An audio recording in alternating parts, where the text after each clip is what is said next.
Hello guys, today I'm gonna show you how to make gesso using plaster of Paris. First add 4 parts of plaster of Paris, then add 2 parts of white glue.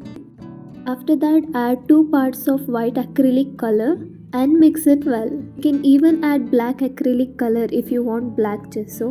You can pour little water if the mixture is thick and mix it well. You can keep mixing until it gets this consistency. Now the gesso is ready.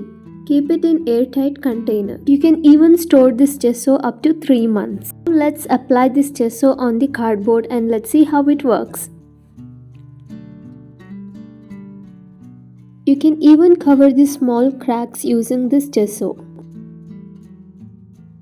You can see how smooth texture it got already, and it covered the small cracks too. And you can use this gesso on your clay art too. It will give smooth texture. I felt this plaster of Paris gesso is more better than the gesso I made last time using marble dust. Thank you all for watching this video. Please do like, share and subscribe.